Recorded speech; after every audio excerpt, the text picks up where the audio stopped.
नमस्कार. खरं आजच्या या व्हिडिओमध्ये मी 4 गोष्टी कव्हर करणार आहेत. एक म्हणजे काय, यावर्षी जो सेफ स्कोर असणार आहे तो काय असणार आहे. सेकंड, पर्सेंटाईल तुमचं यावर्षी काय येऊ शकतं, म्हणजे आपला जो रिझल्ट आहे तो येणाऱ्या काही दिवसात डिक्लेअर होऊ शकतो.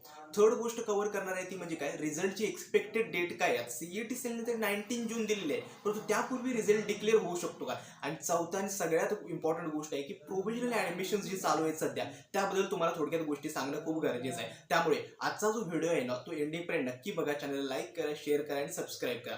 पहिली गोष्ट कव्हर करतो की यावर्षीचा रिझल्टची डेट इतकी डिले काय करते. खरं तर सीईटी सेलने ऑलरेडी 10 जून याला डेट डिक्लेअर केली होती की यावर दिवशी रिझल्ट आपला जो लागणार आहे, परंतु ती डेट बोनस मार्क्समध्ये काही चेंजेस केले आन्सर कीमुळे, त्यामुळे ती एक्सपेक्टेड डेट जी होती ती त्यांनी वाढवून 19 जूनपर्यंत त्यांनी सांगितलं की 19 जून किंवा त्यापूर्वी रिझल्ट डिक्लेअर करू. आणि एकतर तुम्ही बघताय की आता हे नीटमध्ये वगैरे स्कॅम्स वगैरे चालू आहे, त्यामुळे थोडा जो इफेक्ट आहे ना तो सीईटी सेलवरती पडलाय की आपल्यावरती या गोष्टी येऊ नयेत यासाठी ते सतर्क झालेले आहे. त्यामुळे ते डेट्स वगैरे जे आहेत ना ते थोडी वाढवले आहेत. मग यावर्षी मला वाटतं की 15 to 18 जूनच्या दरम्यान ते रिझल्ट डिक्लेअर करतील, कारण का जितका डिले ते रिझल्टला करणार आहे तितका डिले ते परतची जी कॅप ॲडमिशन प्रोसेस असणार आहे त्यामध्ये होत असतो. त्यामुळे एक्सपेक्टेड आहे की 15 to 18 जूनच्या दरम्यान तुमचा रिझल्ट जो आहे ना तो डिक्लेअर होईल. दुसरी गोष्ट कव्हर करायची आहे म्हणजे काय, प्रोव्हिजनल ॲडमिशन स्कॅम. खरं तर मला एकतर हे जे गोष्टी आहेत ज्या स्कॅम्स वगैरे किंवा ज्या चुकीच्या गोष्टी कॉलेजेस मार्फत वगैरे केल्या जातात किंवा फेक मार्केटिंग स्ट्रॅटेजी कॉलेज मार्फत केली जाते,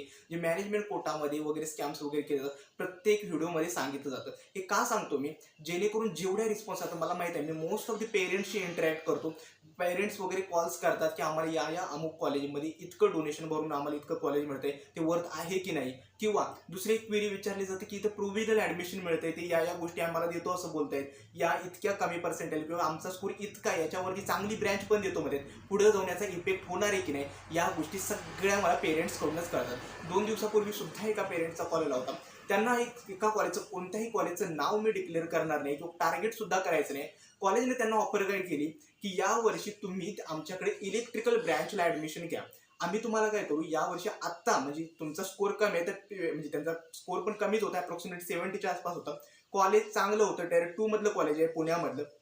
त्यांचं असं म्हणणं आहे की आता तुम्ही आमच्याकडे इलेक्ट्रिकलला सीट कन्फर्म करा. फर्स्ट इयरला सगळ्या ब्रँचेसचा सिलेबस सेम असतो, म्हणजे सगळ्या ब्रँचेसचा सिलेबस सेम असतो, हे खरंही आहे. आणि आम्ही काय करू, तुम्हाला सेकंड इयरला ब्रँच चेंजचा ऑप्शन असतो आणि त्यामधून आम्ही तुम्हाला इलेक्ट्रिकलमधून CSIT टेक ब्रँचेसमध्ये आम्ही तुम्हाला ॲडमिशन देऊ.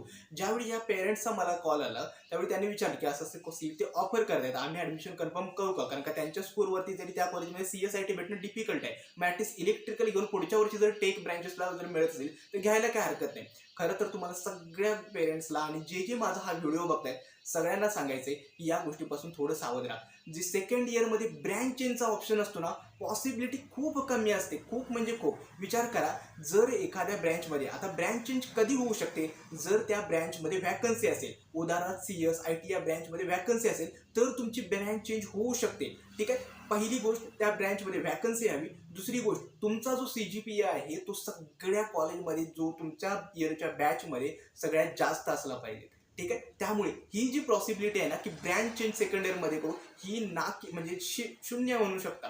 त्यामुळे तुम्ही या गोष्टींवरती विश्वास ठेवू नका की यावर्षी मी इलेक्ट्रिकल त्या कॉलेजमध्ये घेतो, सेकंड इयरला ते ब्रँच चेंज करून देतील. एकदा तिथे ॲडमिशन घेतलं परत ते तुमचा विचार देखील करणार नाहीये. त्यामुळे या गोष्टींपासून जर तुम्हाला कोणी सांगत असेल की यावर्षी या ब्रँचमध्ये ॲडमिशन घ्या, सेकंड इयरला तुम्हाला टेकमध्ये देतो, या गोष्टींपासून थोडं सावध राहा. हे सगळ्या मला तुम्हाला सांगायचं आहे. तिसरा पॉईंट मी कव्हर करणार आहे तो म्हणजे काय, यावर्षीचं पर्सेंटाईल. खरं पर्सेंटाईल आपला एक्सपेक्टेड रिझल्ट आहे ना तो लवकरच लागणार आहे. मग पर्सेंटाईलवरती एकतर बोनस मार्क्सचा वगैरे इतका काही इफेक्ट होणार नाही, कारण का जे फुल मार्क्स असतात ते सगळ्याच विद्यार्थ्यांना अलॉट केले असतात, त्यामुळे टॉपर्स जे असतात ते सुद्धा वाढणार आहेत. त्यामुळे त्याचा तरी जास्त इफेक्ट होणार नाही.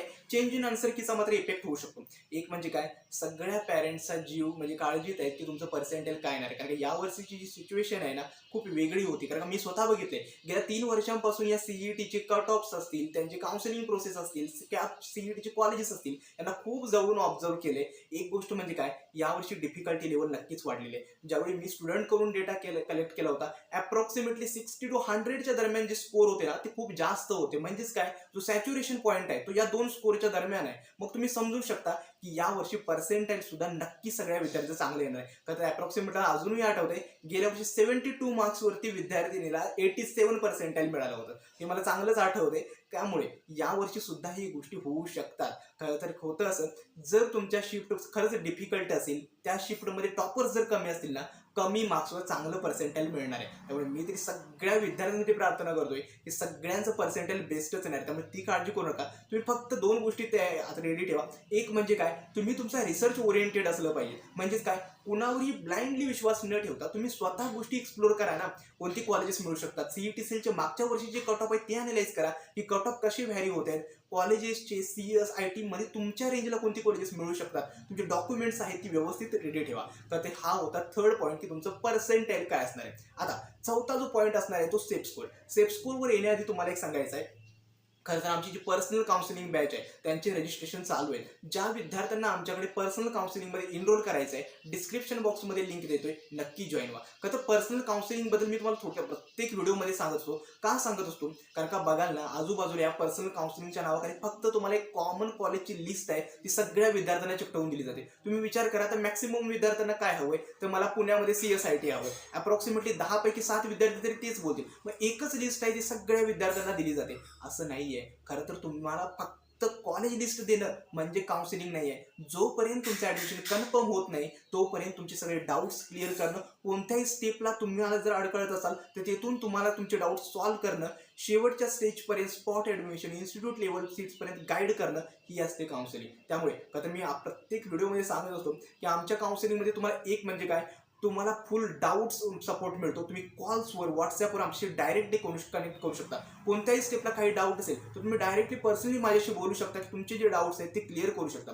दुसरं, जसा आता रिझल्ट डिक्लेअर होतो त्यानुसार तुमची पर्सेंटाईल, कॅटेगरी, कॉलेज, ब्रँच कुठे हवे त्यानुसार पर्सनल कॉलेजची लिस्ट बनवून तुम्हाला आम्ही देतो. जर वाटलं की याच्यामध्ये काही चेंजेस करायचे, ती चेंजेस सुद्धा आम्ही तुम्हाला करून देतो.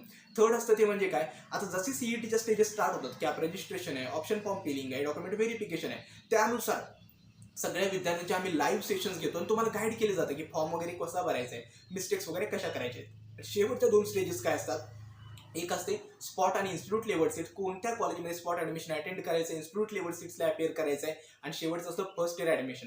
खरं तर ज्यावेळी तुमचं ॲडमिशन कन्फर्म होतं त्यानंतर सुद्धा तुम्ही एकतर कसं असतं, 12वी नंतर डायरेक्टली इंजिनिअरिंगमध्ये जाणारे विद्यार्थी, तुम्हाला काहीही माहीत नसतं की कॉलेज लाईफ काय आहे, कोडिंग कसं आहे, फर्स्ट इयरपासून CGPA कसा मेंटेन करायचा आहे. यासाठी आम्ही सगळे गायडन्स सेशन्स अरेंज करतो, जेणेकरून तुम्हाला फर्स्ट इयर इंजिनिअरिंग पासून प्लेसमेंट ओरिएंटेड जी कोडिंग वगैरे आहे त्यांचे तुम्हाला अंदाज यावा.